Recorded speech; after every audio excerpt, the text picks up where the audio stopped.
ये है धीरेन्द्र शास्त्री का भाई सालीग्राम। ये पहले भी दलित समाज पर हमला कर चुका है। एक बारात में जाकर इस पर मारपीट करने का आरोप लगा था, तब भी इसने हथियार लहराए थे। अब फिर इसने कुशवाहा समाज के युवक को गोली मारने की कोशिश की। 4 राउंड फायरिंग का आरोप है। लाठी डंडे से भी इसको गुर्गों ने मारने की कोशिश की। सोचिए, मध्य प्रदेश के उस पूरे इलाके में धीरेन्द्र शास्त्री का धार्मिक दबदबा है। अब जिसके यहाँ प्रधानमंत्री जाते हो, मुख्यमंत्री जिसके मेहमान हो, उसका भाई तो आपे से बाहर होगा ही। कहा जा रहा है कि सालीग्राम शास्त्री जिस जमीन पर चाहे कब्जा कर लेता है और ये वहाँ का सबसे बड़ा माफिया बन चुका है और ये लगातार दलित पिछड़ों पर हमला करता है।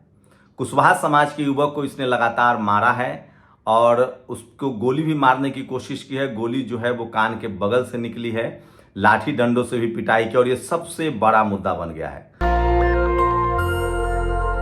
दतिया से जो चंद्रशेखर आजाद के टिकट पर चुनाव लड़ रहे हैं दामोदर यादव, उन्होंने कहा है कि मैं आ रहा हूं और मैं सालीग्राम के खिलाफ लड़ूंगा। सालीग्राम के खिलाफ एफआईआर भी दर्ज हो चुका है। इससे पहले भी उसके उत्पात से परेशान धीरेन्द्र शास्त्री ने कहा था कि मेरा उस भाई से कोई लेना देना नहीं है। लेकिन सवाल है कि जो शख्स SC/ST एक्ट में बच गया हो, वो शख्स लगातार दलित पिछड़ों पर लगातार उसकी जमीनें कब्जाता है और उस पर हमला करता है। लेकिन इस बार मामला हाईलाइट हो गया है।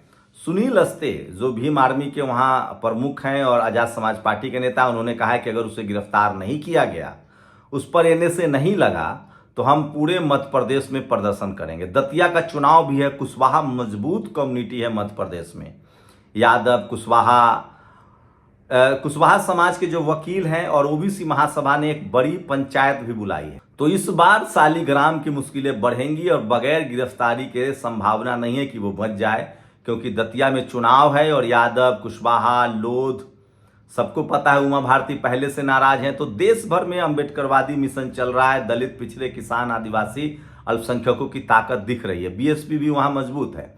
दतिया में आपने देखा था चंद्रशेखर आजाद की रैली में किस तरह की बड़ी भीड़ जुटी थी। दामोदर यादव बहुजन समाज के बड़े नेता हैं। उसके बाद कुशवाहा समाज, OBC मोर्चा ने वहां मोर्चा खोल दिया है और इस बार सालीग्राम पर कानूनी कार्रवाई को लेकर दबाव बनाया जा रहा है। लेकिन सवाल है कि सोचिए, क्या इस देश में धर्म के जो बड़े बड़े जो लाभार्थी हैं, उनका रसूख देखिए। सोचिए कि दलित पिछड़ों को वो आज भी, मतलब इस तरह के सामंती व्यवस्था है। जहां जहां कांग्रेस बीजेपी कांग्रेस की राजनीति में, ईमानदारी से कह रहा हूं, राजस्थान हो, मध्य प्रदेश हो, बंगाल हो, असम हो, वहां जातिवाद और गहरे जमाए हुए हैं। लेकिन अब धीरे धीरे ही सही दलित, पिछड़े, किसान, आदिवासी, अल्पसंख्यक जागरूक हो रहे हैं। OBC महासभा हो, आजाद समाज पार्टी हो, BSP हो, दामोदर यादव जैसे लोग हों, वो लगातार जो है वो वहाँ सक्रिय हैं और सालीग्राम पर FIR दर्ज हो चुका है। गिरफ्तारी की लोग मांग कर रहे हैं। दूसरी आज सबसे जो बड़ी खबर है वो है चंद्रशेखर आजाद जो है वो आज जंतर मंतर जा रहे हैं। आज सोनम वांगचुक के भूख हड़ताल का 18वां दिन है। टीवी अखबार के न दिखाने के बावजूद भी सोशल मीडिया पर जो है वो खबरें लगातार चल रही है। ये सोनम वांगचुक की तस्वीरें हैं, वो बहुत कमजोर हो गए हैं। 9 किलो उनका वजन घट गया है और पूरा देश की जो सहानुभूति है, लोगों की सहानुभूति है, वो उनको मिल रहा है। समाजवादी पार्टी के दर्जनों नेता वहां पहुंचे हैं। कई सांसद, प्रिया सरोज से लेकर उनके कई सांसद गए हैं। चंद्रशेखर आजाद आज जाएंगे तो बड़ी भीड़ लगती ही है। उनके साथ युवाओं का बड़ा जत्था रहता है। तो अभिजीत दीपके जो कॉकरोच जनता पार्टी जिन्होंने बनाई थी, जो इस प्रोटेस्ट को लीड कर रहे हैं और जिसके बाद सोनम वांगचुक ने धरना दिया है, सोनम वांगचुक का कहना है कि वो अकाउंटेबिलिटी चाहते हैं।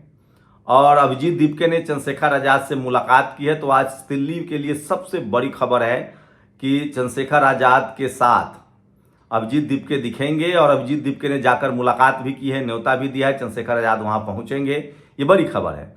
अखिलेश यादव और अरविंद केजरीवाल पहले ही सोनम वांगचुक से अपील कर चुके हैं कि आप भूख हड़ताल जो है वो खत्म कर दीजिए। तीसरी बड़ी खबर है 17 तारीख को राहुल गांधी जो है वो देहरादून में छात्रों से मिलने वाले थे पेपर लीक को लेकर। अब वहां ग्राउंड जिसको बुक कराया गया था उसको रद्द कर दिया गया है। वहीं राहुल गांधी ने एक और बड़ा खुलासा किया है। राहुल गांधी ने कहा है कि आने वाले दिनों में वोट चोरी का हम पूरा जो मकरजाल है उसका खुलासा करेंगे। ये राहुल गांधी ने एक बड़ा बयान दिया है। वो लगभग 1 महीने पर विदेश दौरे से लौटे हैं। कहा जाता है कि वो लगातार जो ईवीएम का फ्रॉड है, जो वोट चोरी का खेल है, उसको बेनकाब करने की कोशिश कर रहे हैं और उनकी बड़ी टीम इस पर काम कर रही है। वो लीडर ऑफ अपोजिशन है, संसाधन है, उनके घर में 3-3 प्रधानमंत्री रहे हैं, नेहरू रहे हैं, इंदिरा गांधी रही हैं, राजीव गांधी रहे हैं, तो संसाधन है राहुल गांधी के पास। तो राहुल गांधी अब सरकार को वोट चोरी के मुद्दे पर घेरने लगे हैं। वहीं जंतर मंतर पर जो पेपर लीक का मामला है उसको लेकर सरकार की अकाउंटेबिलिटी तय हो रही है। सोचिए, एक और खबर जो है सोशल मीडिया पर सबसे ज्यादा वायरल है। एक बड़े चैनल के दर्जन भर पत्रकारों को, 15 पत्रकारों को जो एंकर थे उनको ऑफ एयर कर दिया गया है, क्योंकि ये सारे पत्रकार अपनी गाड़ी में इथेनॉल मिले पेट्रोल से परेशान हो रहे थे, माइलेज घट रहा था। चैनल में तो ये नहीं बोल पा रहे थे, लेकिन अपने सोशल मीडिया हैंडल, चाहे वो उनका इंस्टा हो या एक्स हो, उस पर वो लिख रहे थे।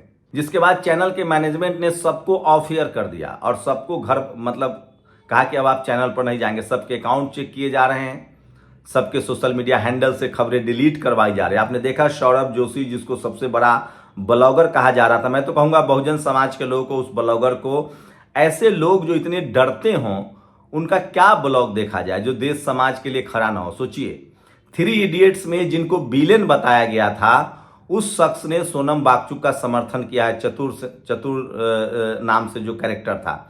जबकि आमिर खान और वो एक जो और है, वो तो खैर बीजेपी के स्लीपर सेल हैं, आरएसएस के, जो अब विदेश बस गए हैं। तो ये बड़ी खबर बता रहा हूं, सोशल मीडिया पर वायरल है। वहीं चंद्रशेखर आजाद आज जंतर मंतर पर जाने वाले हैं, ये भी बड़ी खबर है। और धीरे धीरे ही सही, सोशल मीडिया की वजह से जो सोनम वांगचुक का जो ये प्रोटेस्ट है वो बड़ा प्रोटेस्ट में तब्दील हो रहा है। तो चंद्रशेखर आजाद आज जंतर मंतर पर जाने वाले हैं, ये सबसे बड़ी खबर है। राहुल गांधी का परमिशन देहरादून में कैंसिल कर दिया गया है। ओबीसी की तरफ से बड़ी तैयारी कर रहे थे वहां पर जो ओबीसी मोर्चा के अनिल जय हिंद हैं। उसके बाद देश भर में कहा जा रहा है कि इलाहाबाद में भी होना था, पटना में भी होना था। तो राहुल गांधी देश लौट आए हैं और पार्लियामेंट का सेशन भी मानसून सत्र चल रहा है। तो पेपर लीक का मुद्दा बड़ा गूंज सकता है। राहुल गांधी ने मानसून सत्र के लिए स्पेशल प्लान बना रखा है। वहीं यूपी चुनाव की भी सरगर्मी तेज हो रही है, लेकिन अभी दतिया पर सबकी नजर है। दतिया में दामोदर यादव बड़ी बढ़त बनाए हुए हैं। वहीं पटना के बांकीपुर में तेज प्रताप यादव के कैंडिडेट को गिरफ्तार कर लिया गया है। तो आरजेडी के लिए फायदे का सौदा है। प्रशांत किशोर को मीडिया जरूर हाइप कर रही है। तो अगर प्रशांत किशोर चुनाव जीत जाते हैं तो आरजेडी के वोट बैंक में इसे बड़ा सेंध माना जाएगा, खासकर ओबीसी वोट बैंक में और मुस्लिम वोट बैंक में। और अगर प्रशांत किशोर तीसरे नंबर पर आते हैं तब तो माना जाएगा कि आरजेडी का वोट बैंक बना हुआ है। अगर प्रशांत किशोर चुनाव जीत जाते हैं तो बीजेपी के वोट बैंक में भी इसे बड़ा सेंध माना जाएगा, क्योंकि जनरल कैटेगरी का वोट अगर प्रशांत किशोर को ट्रांसफर होता है तो वो फिर तेज तरार नेता हैं, विधानसभा में अपनी बात रख सकते हैं। तो इस पर भी देश की नजर रहेगी। लेकिन आज की सबसे जो बड़ी खबर है, चंद्रशेखर आजाद जो है वो जाने वाले हैं जंतर मंतर शाम 4 बजे के आसपास। ये देश के लिए सबसे बड़ी खबर है। सोनम वांगचुक पिछले 18 दिनों से भूख हड़ताल पर हैं। अभिजीत दीपके कॉकरोच जनता पार्टी बनाई थी, सोशल मीडिया प्लेटफॉर्म पर पेपर लीक के खिलाफ प्रदर्शन कर रहे हैं। अगर धर्मेंद्र प्रधान का इस्तीफा होता है तो यह सरकार के लिए सबसे बड़ा झटका होगा, क्योंकि राजनाथ सिंह ने कहा था कि इस सरकार में इस्तीफे नहीं होते हैं।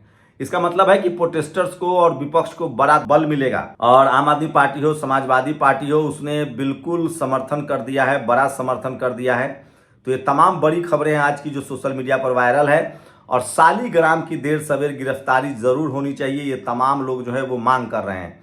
तो ये तमाम बड़ी खबरें हैं जो सोशल मीडिया पर वायरल है, और इसलिए मैं कहता हूं सोशल मीडिया ही सच्चा मीडिया है। ईडी ने महादेव बैटिंग ऐप से जुड़े मनी लॉन्ड्रिंग मामले में एविक्स के चेयरमैन विकास गर्ग को गिरफ्तार किया है। विकास गर्ग बीजेपी में आर्थिक प्रकोष्ठ के संयोजक है। ईडी ने कुछ दिन पहले ही विकास, उनकी फैमिली मेंबर्स और कंपनी से जुड़ी 940 करोड़ की रुपए की 12 प्रॉपर्टी को अटैच किया था।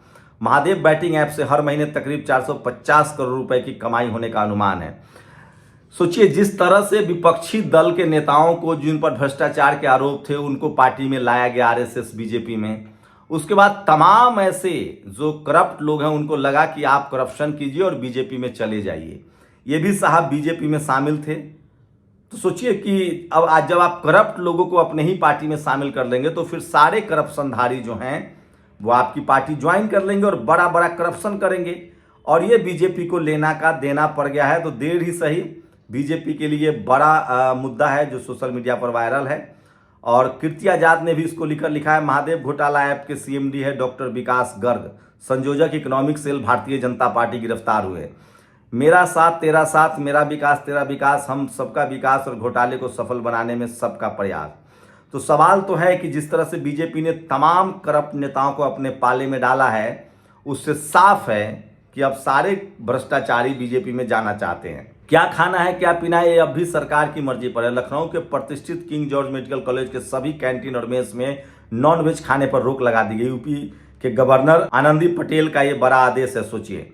और सरकार या सीएम की आलोचना देश के खिलाफ युद्ध नहीं है, अदालत ने आरोपी को जमानत देते हुए कहा। पुणे की एक सत्र अदालत ने कहा है। तो चलिए धीरे धीरे ही सही कहीं ना कहीं से लोगों को न्याय तो मिल रहा है। महाराष्ट्र मुंबई हाईकोर्ट के भी एक जज साहब ने कहा था कि सरकार से सवाल पूछना जो है वो सत्ता देशद्रोह नहीं है। तो धीरे धीरे ही सही कहीं ना कहीं से लोगों को राहत मिल रही है और लोग सरकार से सवाल पूछ रहे हैं। आप अपनी राय जरूर दीजिए। शुक्रिया। दस्तक की आपसे गुजारिश है कि अगर इसको बचाना चाहते हैं तो नेशनल दस्तक को सब्सक्राइब करने के लिए रेड कलर के सब्सक्राइब बटन को दबाएं, फिर बेल आइकन की घंटी दबाएं। नेशनल दस्तक को बचाने के लिए बहुत जरूरी है कि हर खबर को शेयर करें, लाइक करें, कमेंट जरूर करें।